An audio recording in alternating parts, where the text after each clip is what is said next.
The Golden State Warriors have some exhilarating news that could shift the momentum as they gear up for the playoffs.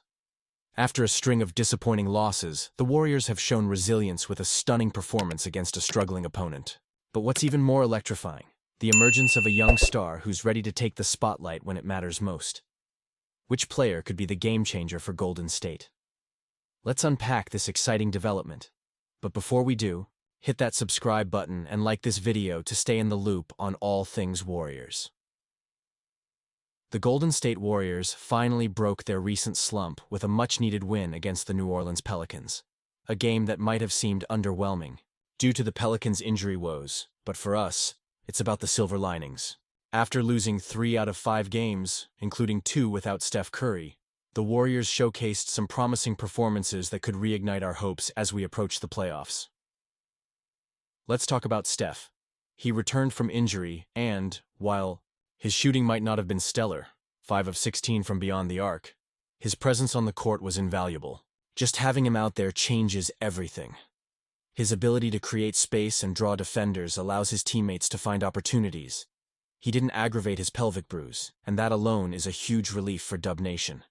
We need him healthy and firing on all cylinders as we navigate these final games. Jonathan Kuminga stepped up too, showing flashes of the player we all believe he can become. He grabbed 7 rebounds, more than double his average since returning from injury. It's about time we see him attacking the glass like this. His athleticism is a game-changer, and if he can keep this up, he could become a critical component in our playoff run. His ability to get downhill and create mismatches is exactly what we need. Do you think this was the best decision for him to focus on rebounding and being aggressive? Honestly, I'm torn because while we want him to develop, his scoring, his hustle can elevate this team. Jimmy Butler was active too, disrupting the Pelicans with his defensive tenacity. He might not have lit it up from 3-point range, but his effort on both ends of the floor is what matters most right now. We need players who can make winning plays, and that's exactly what he is doing. He's not the shooter we need yet, but if he can keep bringing that energy, we'll be in good shape. Draymond Green fouled out, which is always a surprise these days, but his defensive presence is irreplaceable. His ability to guard multiple positions and make plays defensively is crucial for this team. He's in the conversation for Defensive Player of the Year for a reason. If he can maintain this level of intensity, we can count on him to anchor our defense when it truly matters. The fourth quarter belonged to us, and that's where we really took control of the game. The Warriors flipped the script after struggling for much of the first half. We've seen this before. This team has a knack for flipping a switch when it counts. But I can't shake the concern over our 3-point shooting. Hitting under 25% from beyond the arc in consecutive games, that's not going to cut it against better teams in the playoffs. Can we trust that these open looks will start falling? It's a question that weighs on my mind. What about you? Are you optimistic that the shooting will improve? Or do you think we need to focus on other aspects of our game? Quinn Cook, a rookie, has been a revelation. He might still be learning the ropes defensively, but his offensive game is developing nicely. His ability to stretch the floor is going to be pivotal as we head into the playoffs. If he can keep that confidence and hit his shots, he's going to be a key contributor. The energy he brings is infectious, and we could use more of that. Gavin Looney had a fantastic game on the glass, especially in the fourth quarter. He's the unsung hero, doing all the dirty work that doesn't show up in the box score. His offensive rebounds and hustle plays kept us in the game when shots weren't falling. That's the kind of grit we need, especially as we face tougher opponents. Moses Moody didn't have a standout game, but he showed his defensive prowess, which is crucial as well. He's tasked with guarding the opposing team's best player, and while his shot wasn't falling, his defense is what keeps him on the floor. It's about finding that balance as we approach the playoffs.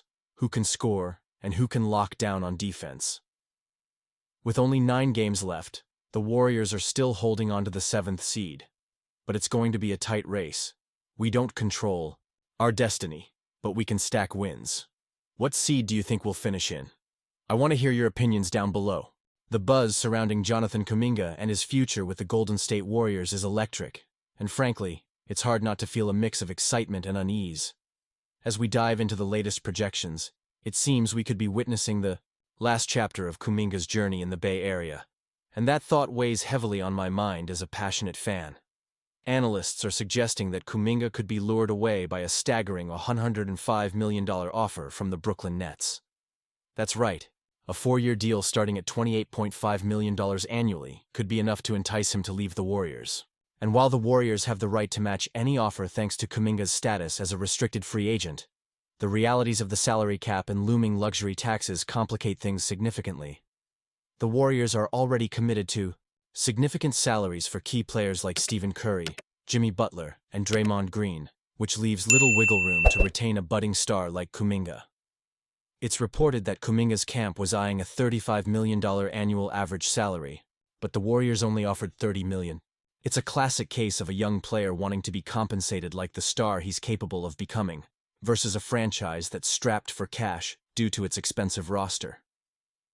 As fans, we have to ask ourselves, is it worth it to bend over, backward to keep him, knowing that we still have a strong core? But let's not forget, retaining Kuminga means believing in his potential to grow into one of the league's standout players. The Warriors currently sit with about $166 million in guaranteed salaries, and with the NBA salary cap set at $154.6 million next season, they're staring down the barrel of a financial conundrum. Sure, they could theoretically offer Kuminga the $30 million he's asking for and then fill out the roster with veterans on minimum deals. But that's a risky maneuver. What if injuries hit again? What if the chemistry isn't there? And then there's the question of Kuminga's role on this team. He's likely to come off the bench, especially with the recent addition of Jimmy Butler, which raises another layer of complication. Coach Steve Kerr has expressed concerns about spacing issues when trying to pair Butler and Kuminga in the starting lineup. This is a pivotal moment for Kuminga, and we must wonder, does he want to remain a sixth man, or is he ready to step into a more prominent role elsewhere? In the limited minutes Kuminga and Butler have played together, the results haven't been promising, with a net rating of -18.1. Those numbers are hard to ignore. If Kuminga is not a fit next to Butler, how does that impact his desire to stay? The Nets could provide him with the playing time and the starting role he craves, and that's a tempting offer for a young player looking to make his mark. As a fan, I can't help but feel conflicted. Is it best for the Warriors to hold on to Kuminga and hope he flourishes, or is it time to let him pursue a future that may shine brighter elsewhere? Honestly, I'm torn. I see the immense talent he possesses and the potential impact he could have on our franchise in the years to come. But I also recognize the hard realities of the salary cap and team dynamics. I want to hear from you, Warriors fans. Do you think this is the best decision? Should the Warriors make every effort to keep Kuminga, or is it time to let him go and focus on building around our current stars? And you, what do you think? I want to hear your opinions down below. This is a crucial moment for the Warriors, and your voice matters. As we continue to navigate these tough decisions, remember to like, share, and subscribe to stay updated on all the latest Warriors news. Don't forget to activate the notification bell to get all the latest updates. Let's keep this conversation going, and together, let's support our Warriors through thick and thin.